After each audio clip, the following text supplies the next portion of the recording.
Christmas Eve 2009 and Patter's coming up to 14 weeks old. Last weekend my sisters and their families came to visit for a pre-Christmas get-together, and for the first time Patter had the experience of an unfriendly dog. This is Coco, the Manchester Terrier, and he persistently tried to get her to play, and she kept growling and snapping and he would not be put off. He even tried to get at her food. I think he learnt something from the experience. Patter!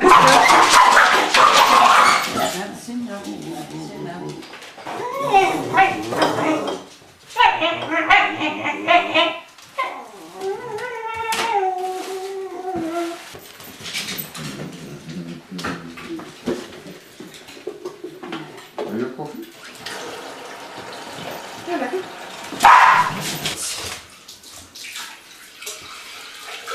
Ja, koffie en omgaan zitten. Ja?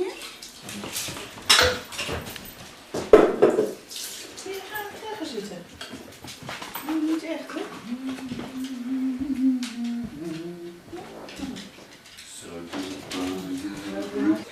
Patter's developed a most disturbing habit of rooting out little stones, getting them in his mouth, grinding them up with his teeth, and then before I can get them out, he swallows them. My sister says she knew somebody whose dog swallowed a pebble so large that it couldn't go through the system, and he had to have an operation to have it out. So I'm keeping my eyes open. And of course we had some snow, and he wasn't very keen at first, but then he got used to it.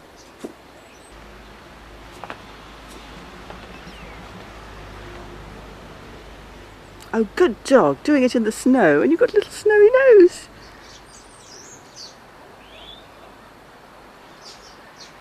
Good, Patter.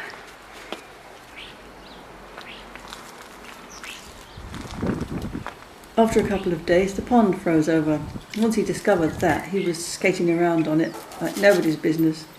And then, of course, I was worried that he was going to fall through thin ice.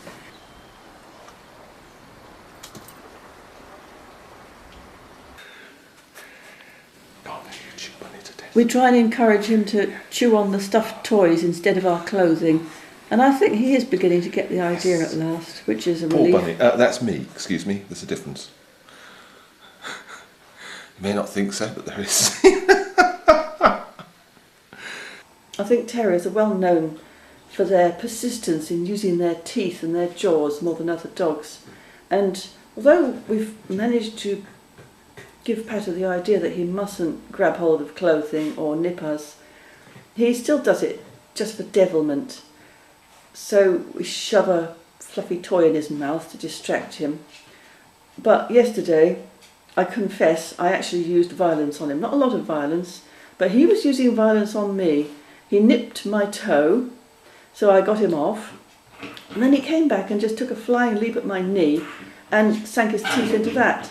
So I actually kicked him just a little bit. I kicked him about a foot across the floor. He landed, he went oof, like a cartoon character. And I have to say, I think it's justified to be a little bit violent when a dog's like that. Fetch rabbit!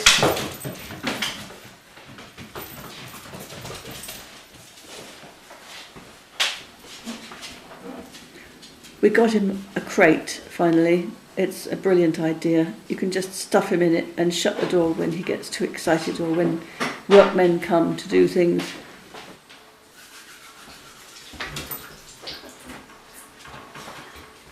I must say, before I got the dog and read books, I never appreciated what a long process it was bringing up a puppy. I was imagining these long walks through the countryside with the dog joyfully trotting by my side. It turns out I'm going to spend months standing on the pavement outside the front of the house and maybe getting him to walk to heel for 2 or 3 yards at a time. And he's not going to do long walks until he's grown up in, I don't know, 6-7 months' time. Anyway, it's a good thing because it becomes an organic process and you both learn and grow together, really.